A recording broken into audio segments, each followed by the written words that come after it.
the hand that destroyed everything. Robert Schumann sat at his piano in 1832, staring at the contraption strapped to his right hand. A chiroplast, they called it.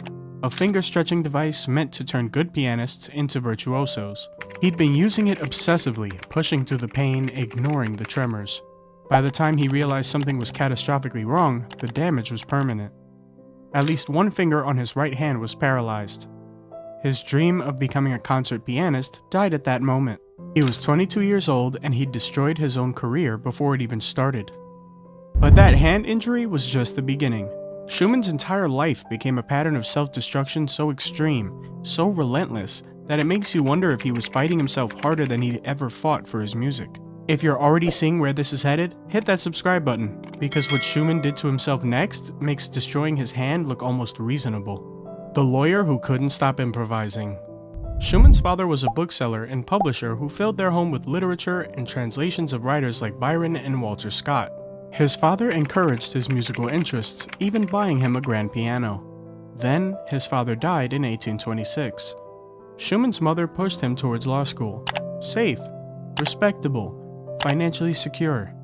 In 1828, Schumann enrolled at Leipzig University to study law. According to his roommate, he never set foot in a lecture hall. Instead, he spent his time improvising at the piano, composing songs, and developing expensive tastes for champagne and cigars. During those months in Leipzig, he studied piano with Friedrich Wieck and met Wieck's 9-year-old daughter, Clara, already a brilliant young pianist beginning her concert career. He transferred to Heidelberg University in 1829. He traveled through Switzerland and Italy, attending operas, discovering Italian music. In April 1830, he heard the violin virtuoso Pagnani play in Frankfurt. Finally, on July 30th, 1830, he wrote to his mother, "My entire life has been a 20-year struggle between poetry and prose, or call it music and law." He convinced her to let him return to Leipzig and study piano seriously with Wieck. 6 months to prove he could make it. That's when the chiroplast destroyed everything. The secret engagement he abandoned. In 1834, Schumann became secretly engaged to Ernestine von Fricken, a fellow piano student. He composed major works inspired by her, including Carnival, with musical themes based on the letters of her hometown, Asch. But by 1835, Schumann discovered Ernestine was an illegitimate adopted daughter with no inheritance, and her personality wasn't as interesting as he first thought. He ended the engagement and moved on.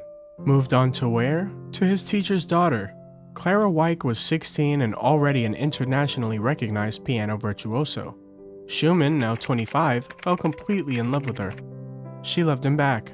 They declared their feelings in January 1836. Friedrich Wieck refused consent for the marriage, fearing Schumann couldn't provide for Clara financially, that she'd abandon her career, and that she'd legally have to give up her inheritance to her husband. Instead of walking away, Schumann launched into 4 years of bitter legal battles with Wieck. Court cases, public accusations. Wieck questioned his stability. There was truth in the concerns. Schumann had suffered nervous attacks since his teenage years. He'd contemplated suicide at least 3 times in the 1830s. But Schumann won the court case. On September 12, 1840, the day before Clara's 21st birthday, they married without her father's blessing. The year everything worked. 1840 became Schumann's Liederjahr, his year of song. In 11 months, he composed nearly all the songs that built his reputation. Myrden, Dichterliebe, Frauenliebe und Leben, and dozens more. More than half his total output of over 300 songs, all written in less than a year. Clara had pushed him to expand beyond solo piano works. He'd finally listened. In 1841, he turned to orchestral music. His first symphony premiered on March 31st, conducted by Felix Mendelssohn at Leipzig. He wrote an overture, scherzo, and finale, started sketching what would become his piano concerto, and completed another symphony by September. Clara gave birth to their first child in September 1841. Then came 1842, the year he focused on chamber music, producing 3 string quartets, a piano quintet, and a piano quartet. For a brief window, Schumann looked like he'd escaped his own patterns. He was composing prolifically, his marriage was stable, his music was being performed by the best musicians in Germany. Then, 1843 arrived and everything collapsed. The collapse he couldn't escape. In early 1843, Schumann suffered a severe mental crisis. Not his first, but the worst yet. He'd been dealing with these attacks since adolescence. Some historians believe the condition was genetic, possibly affecting his father and his sister Emily, who died by suicide in 1826. Schumann recovered enough to complete Das Paradies und die Peri, a secular oratorio that became wildly successful. But the recovery was temporary. Mendelssohn invited him to teach at the Leipzig Conservatory in 1843. Then in 1844, he went on a concert tour of Russia with Clara. Watching her receive all the attention while he stood in the background depressed him severely. After returning to Leipzig, he sold the Neue Zeitschrift für Musik, the music journal he'd edited since 1835. By autumn 1844, a serious nervous collapse interrupted his work. He and Clara moved to Dresden in December.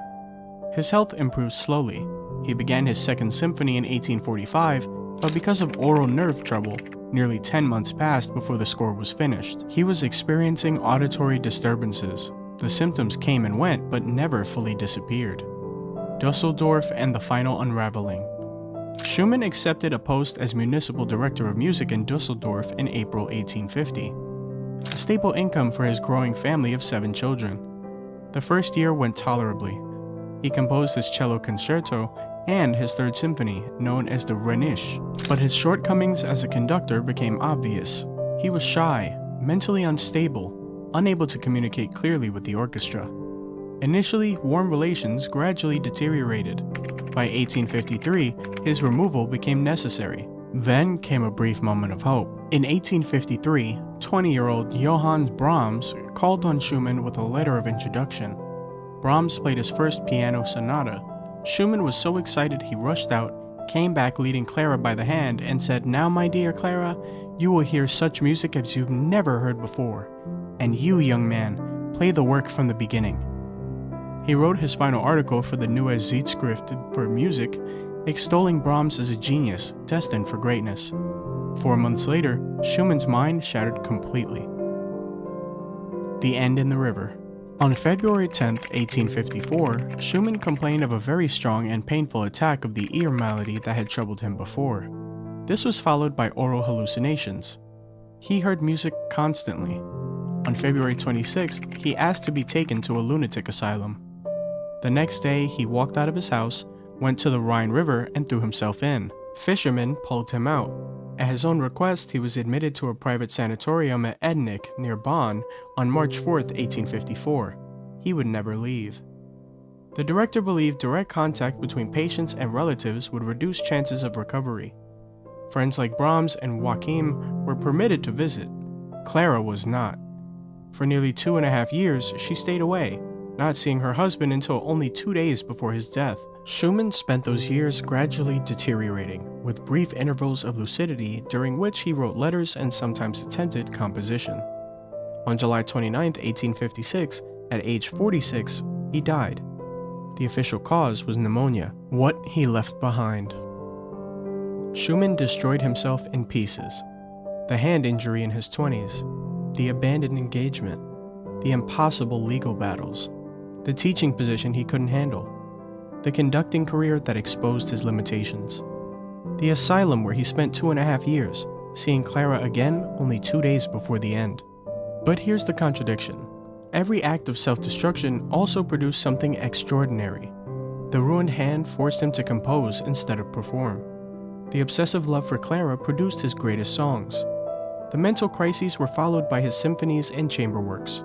Even in Dusseldorf, right before his final collapse, he wrote his cello concerto and Rhenish symphony. Schumann's music influenced everyone who came after. French composers like Bizet, Debussy, and Ravel. Russians like Tchaikovsky, who called Das Paradies und die Peri a divine work and said he knew nothing higher in all of music. Germans like Brahms, Mahler, and Schoenberg. His piano concerto became one of the most popular romantic concertos ever written. His songs are classed alongside Schubert's as the greatest in the German tradition. Schumann wasn't just self-destructive. He was self-destructive in a way that somehow fueled his art instead of silencing it. He fought his own mind for 46 years and left behind music that's still played in concert halls around the world. If this story left you thinking about the cost of genius, drop a like and subscribe for more deep dives into the lives that shaped music history. And if you want another tragic story that'll hit you just as hard, check out our last video on the tragic case of Michael Jackson. I'll see you later.